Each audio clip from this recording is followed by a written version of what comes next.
چھت پر گئی اور وہاں سے غائب ہو گئی۔ تلاش بسیار کے باوجود جب وہ نہ ملی تو میں نے سیدنا شیخ عبد القادر جیلانی رحمۃ اللہ علیہ کی خدمت میں آ کے تمام واقعہ عرض کیا۔ آپ نے فرمایا کہ کرخ ایک علاقہ تھا، اس کے ویرانے میں چلے جانا، وہاں ایک ٹیلے پر بیٹھ کر اپنے گرد ایک دائرہ بنا لینا اور پھر میرا تصور کر لینا اور پھر کہنا بسم اللہ الرحمن الرحیم، تو رات کی تاریکی میں تمہارے گرد جنات کے لشکر آئیں گے، ان کی مختلف شکلیں ہوں گی، انہیں دیکھ کر ڈرنا نہیں۔ سحری کے وقت جنات کا بادشاہ تمہارے پاس آئے گا اور تمہاری حاجت کے بارے میں پوچھے گا، اسے کہنا کہ مجھے عبد القادر نے بھیجا ہے، تم میری لڑکی کو تلاش کرو۔ یہ کہتے ہیں کہ میں اس ویرانے میں پہنچ گیا اور آپ کے بتائے ہوئے تمام طریقوں پر عمل کیا۔ رات کی تاریکی میں ہیبت ناک جنات کے لشکر اس گھیرے کے باہر سے گزرتے رہے۔ سحری کے وقت جنات کا بادشاہ گھوڑے پر سوار میرے پاس آیا، اس کے ارد گرد جنوں کا ایک ہجوم تھا۔ وہ دائرے کے باہر میرے سامنے کھڑا ہو گیا اور مجھ سے پوچھا کہ مجھ سے کیا کام ہے۔ میں نے کہا کہ مجھے شیخ عبد القادر جیلانی رضی اللہ تعالی عنہ نے بھیجا ہے۔ وہ نام سنتے ہی گھوڑے سے نیچے اتر آیا اور اس نے بڑا ادب کا مظاہرہ کیا اور جنوں کے تمام لشکر دائرے کے باہر بیٹھ گئے۔ میں نے کہا کہ میری بیٹی گم ہو گئی ہے اور تم اس کو تلاش کرو۔ شیخ عبد القادر جیلانی رحمۃ اللہ علیہ نے یہ بیان فرمایا کہ تم اس کو تلاش کرو گے۔ تو اس بادشاہ نے تمام جنوں کو مخاطب کر کے کہا کہ کوئی جانتا ہے کہ اس کی لڑکی کو کون لے گیا ہے؟ تو جنات میں سے ایک چینی جن تھا، چین کا رہنے والا، اس کو جنات پکڑ کر لے آئے اور کہا کہ جی یہ آپ ان کی بیٹی کو اٹھا کر لے کر گیا۔ بادشاہ نے کہا تم اس کی لڑکی کو کیوں لے کر گئے تھے؟ اس نے کہا کہ میں اس پر عاشق ہو گیا تھا، اس لیے میں اس کو چھت سے اٹھا کر لے گیا۔ بادشاہ نے حکم دیا کہ اس چینی جن کی گردن اڑا دی جائے، اس کو مار دیا گیا اور پھر لڑکی کو میرے حوالے کر دیا۔ راوی کہتے میرے حوالے کر دیا تو میں نے اس سے کہا، یعنی جنوں کے بادشاہ سے، کہ میں نے آپ جیسا غوث اعظم رضی اللہ تعالی عنہ کا فرما بردار کہیں نہیں دیکھا۔ تو وہ جواب میں کہنے لگا خدا کی قسم جب سیدنا شیخ عبد القادر جیلانی رحمۃ اللہ علیہ ہماری طرف نگاہ اٹھاتے ہیں تو زیر زمین کے سارے جنات کانپنے لگتے ہیں۔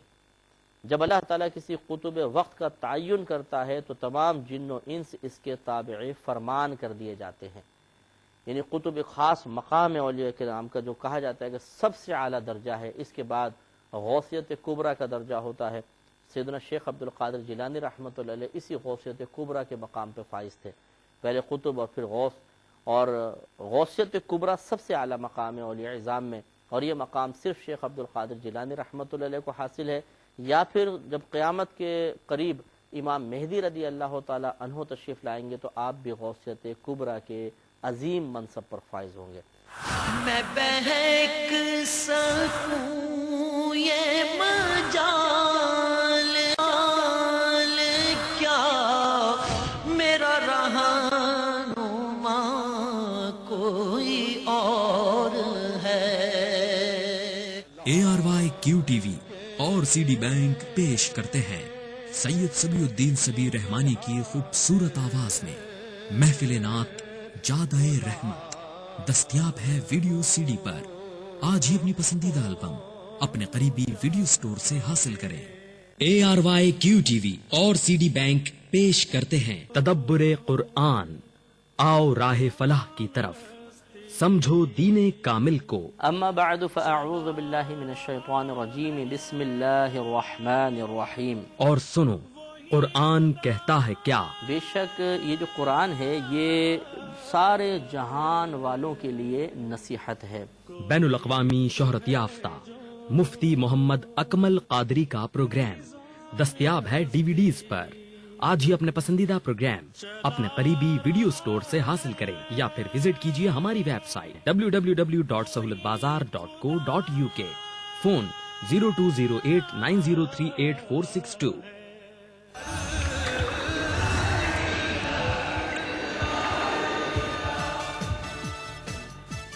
Welcoming you all in your own show, Q for Quiz. یہ بتائیے کہ حضرت خواجہ غریب نواز رحمۃ اللہ علیہ کو ورثے میں ایک باغ ملا تھا، اس باغ میں آپ کی ملاقات کس مجذوب سے ہوئی؟ इब्राहिमी नामी एक मजजूब से। Yes, the answer is correct.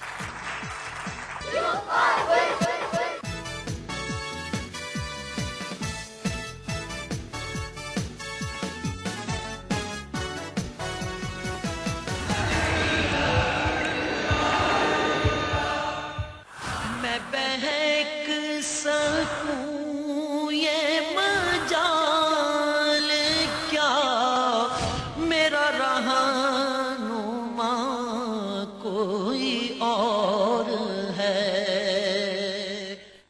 तो आप गौर फरमाइए कि अल्लाह तबारक व ताला का नेक बंदा, अल्लाह का वली बड़ी क़ुव्वत रखता है कि जिन्नात भी उसके तसर्रुफ से और अल्लाह ताला की बारगाह में उसके मकबूल होने से डरते हैं, इस एतबार से कि अगर वो नाराज़ होगा तो अल्लाह ताला हमसे नाराज़ हो जाएगा, और उसकी इताअत करते हैं, उसके फर्मा बरदार बन जाते हैं।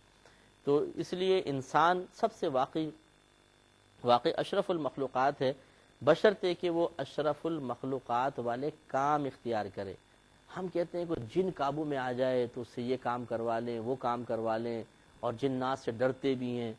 हालांकि जिन हमारे ताबे हैं, अगर हम मेहनत करें, अल्लाह ताला को राज़ी कर लें, तो फिर जिन खुद ब खुद आके हमारे साथ काम करेंगे।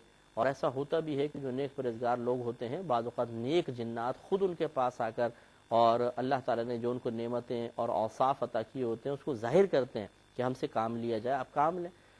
तो इस तरह मामला होता है। तो फिर हमें उससे डरने की ज़रूरत नहीं। जब अल्लाह ताला की बारगाह में कोई बंदा अल्लाह का वली बन जाता है, मकबूल हो जाता है, अशरफुल मखलूक़ात होने का वाकई हक़ अदा कर देता है, तो अल्लाह ताला फिर जिन्नात को भी उससे खौफज़दा फरमा देता है। ये ज़ुब्दतुल आसार में ही एक मज़ीद करामत दर्ज है कि सैयदना शेख अब्दुल कादिर जिलानी रज़ी अल्लाह ताला अन्हु की खिदमत में एक शख्स इस्फ़हान इलाक़े से हाजिर हुआ और अर्ज़ की कि मेरी बीवी के सर में सख्त दर्द है, तमाम मुआलिज इसके इलाज से एतराफ़ इज्ज़ कर चुके हैं कि जी इलाज नहीं हो रहा, आप क्या करें, हम तो नहीं कर सकते। आपने इरशाद फरमाया, थोड़ा सा आपने बात ने तसर्रुफ़ फरमाया, गौर किया और इरशाद फरमाया कि ये काम तो एक जिन का है जिसका नाम खानिस है और वो सैलोन के इलाके में रहता है। अब तुम अपनी बीवी के कान में जाकर कहना कि ए खानिस, तुम्हें बगदाद से सैयदना शेख अब्दुल कादिर जिलानी ने कहा है कि फिर यहाँ दोबारा ना आना वरना मारे जाओगे। वो इस्फहानी कहता है कि मैंने आपके बताए हुए तरीके पर अमल किया तो उसके बाद से आज तक मेरी बीवी के सर में कभी दर्द नहीं हुआ। आप अंदाज़ा फरमाएं, गौर कीजिएगा, ऐसी ही एक रिवायत नबी करीम सल्लल्लाहु अलैहि वसल्लम के मौजज़े के तौर पे हमने आपको सुनाई थी कि एक औरत ने आके अपने बच्चे के बारे में बच्चे को दिखाया जो मखबूतुल हवास सा था, तो नबी करीम सल्लल्लाहु अलैहि वसल्लम ने उसके कान के करीब अपना लबहाए मुबारक रख कर फरमाया था कि इसके पास से दूर हो जा। तो फिर वो बच्चा बिल्कुल ठीक हो गया था और भागता दौड़ता फिर रहा था। तो वो जिन्नात ही थे। हमने उधर भी इशारा किया था कि नबी करीम ने का ये मौजज़ा ज़ाहिर हुआ और वली से जब ये चीज़ ज़ाहिर हुई तो हम उसको करामत का नाम दे देते। हज़रत अबू अब्दुल्ला मोहम्मद एक रिवायत बयान करते हैं, ये भी ज़ुब्दतुल आसार की रिवायत है। हज़रत अबू अब्दुल्ला मोहम्मद फरमाते हैं कि मेरे वालिद अक्सर शेख अब्दुल कादिर जिलानी रहमतुल्लाह अलैह की खिदमत में हाजिर रहते थे। वो 13 साल तक आपकी करामात का मुताला करते रहे, 13 साल तक करामात देखते रहे। इनकी करामात में से एक बात ये भी देखने में आई कि जो मरीज़ तमाम तबीबों से ला इलाज हो जाता उसे आपकी खिदमत में लाया जाता, आप दुआ फरमाते और अपना दस्ते मुबारका उसके बदन पर फेर देते तो वो शिफा याब हो जाया करता था। एक मरतबा खलीफा वक्त के अजीज़ों में से एक शख्स आया जिसे इस्तिस्का की बीमारी थी, प्यास लगने की बीमारी। जितना मर्जी पानी पी ले हल्क खुश्की रहता और तकलीफ और अज़ियत इंसान को महसूस होती है। कहते हैं कि इस बीमारी से इसका पेट फूल गया था। आपने इसके पेट पर हाथ फेरा तो वो यूं हो गया जैसे बिल्कुल तंदुरुस्त है, यानी लम्हों में ठीक हो गया। तो ये असल में हकीकतन हाथ वली का है, शिफा तो अल्लाह ताला दे रहा है। जैसे आप ये कहते हैं कि जी बाज़ औक़ात इलाज ही नहीं हो रहा था, लेकिन फुला डॉक्टर की एक ही खुराक से पता ही नहीं चला एकदम में उठ कर बैठ गया, तंदुरुस्त हो गया। तो क्या वो डॉक्टर के हाथ में शिफा है, इस गोली के अंदर शिफा है? नहीं, हकीकतन अल्लाह तबारक व तआला शिफा देने वाला है। ये चीज़ें तो वसाइल और ज़राए हैं।